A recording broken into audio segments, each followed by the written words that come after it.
Knocking out 80 to 71 this episode. No more joke songs, well, except for maybe Snake Charm, but I'll get to that in a minute. This set is dedicated to those worst main album releases. Not inherently bad songs, but just doesn't come close to their tracks in their prime. It's following the same system as before, so here we go, song number 80. 80. Strings. I think this has to be the shortest number of unique words in any of their legitimate songs. There are four different sentences repeated twice, and then the title stayed in a few different pitches. At least every word matters and reflects the title. It does a good job describing the inner turmoil and analyzing the pros and cons of remaining in a controlling relationship, as well as possible for four sentences anyway, but it's just a step above being empty other than that. The music is cookie cutter generic for Cheshire Cat, though I do love the abrupt stop complete with an off-key harmonic just before the second verse. Does anyone know what note that is? I'd really appreciate if someone could let me know. There might also be some significance to double tracking the line, "Don't want to live my life alone," because it's the only one to have that and reflects the opposite of being by yourself. But maybe not. I imagine this is one of their least popular songs for its simplicity and shortness, but I still appreciate it in its slight achievements. 79. Touchdown Boy. This is a surprisingly insightful song about the double standard between men and women engaging in superfluous intercourse and women being labeled sluts while guys are considered champions or touchdown boys. It's a clever enough idea that it carries a song. I think we all knew a guy like this in high school. The song doesn't really offer any criticism of him though, so I highly doubt they were trying to make a stand on gender equality, just pointing out something they picked up on in high school, but it's still intriguing to ponder. The intro is exceptionally boring, but what follows is decent, and that's the main problem with this song. The music has a slow, boring feel to it.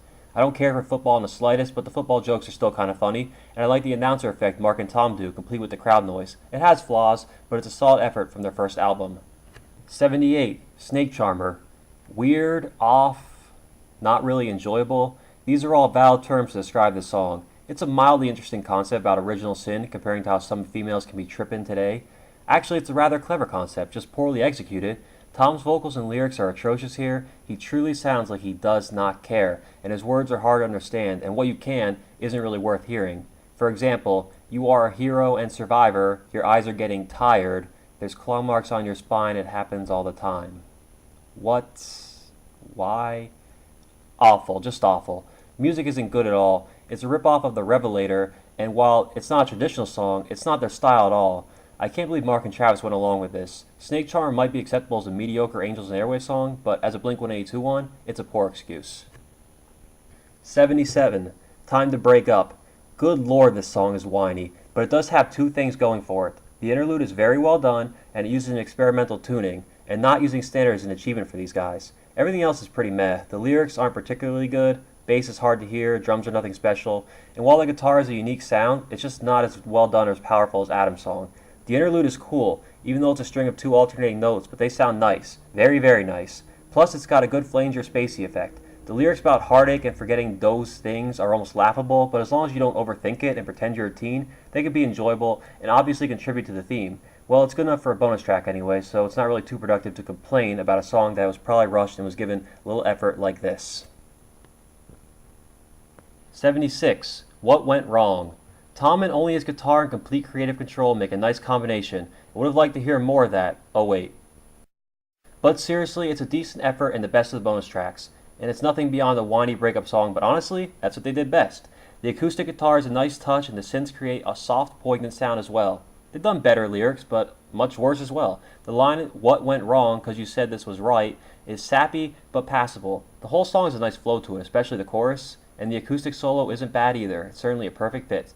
I don't really get the purpose of the kicking line, I understand what it means, but it's odd phrasing and a weird one to end a song on. I also wonder if this song contributed to Tom becoming an egomaniac. It's improbable, but interesting to think about.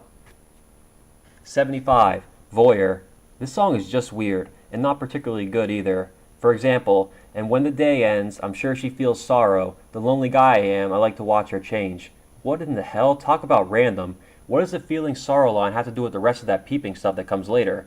This song could be funny because of the subject matter, but just ends up being weird and perverted. The album version has to be Tom's worst effort on vocals in any recorded song he's done. Even Neighborhoods had better effort from him. The live version on Mark, Tom, and Travis show is 1,000 times better and saves it from falling so much lower. The instruments make up for it a little bit, but the lyrics and vocals do nothing but hurt it. The guitar is nothing special, but the bass as a solo adds some uniqueness to it, and the drums have a great count and beat. It could have been better if it was less messed up, or, on the other hand, went for the full-on perversion hilarity route like Benoit Balls, but in the middle of the two, it's just rather unpleasant to listen to. 74. Shut Up.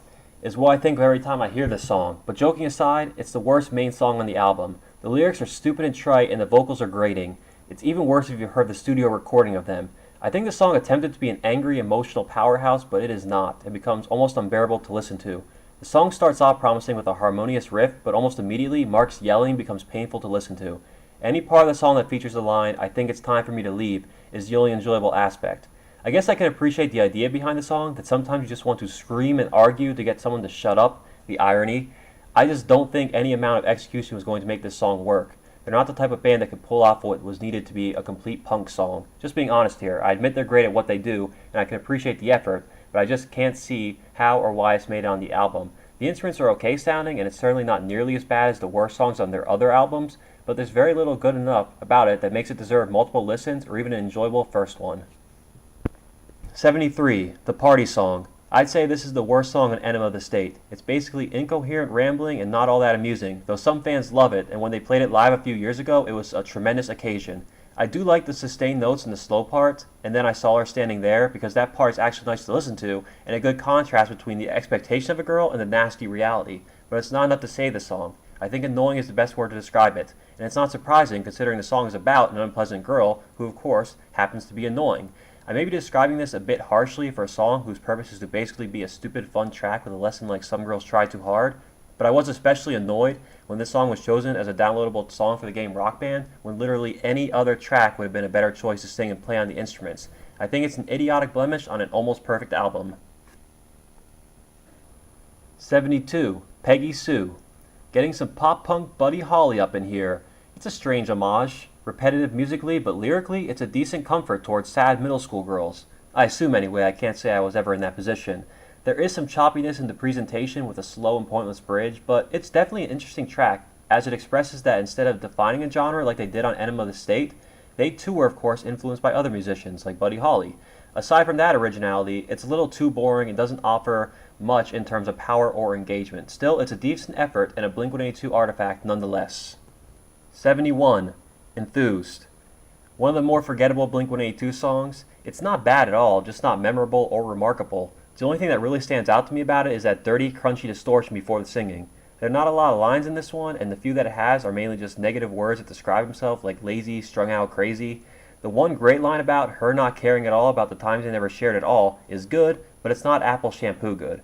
There's not much going on here other than him angrily telling this girl that even though he might be all these horrible things, he'll still manage to act enthused. I don't really know. I think that's what he's going for. It's not a complex song in any regard. That about wraps things up here.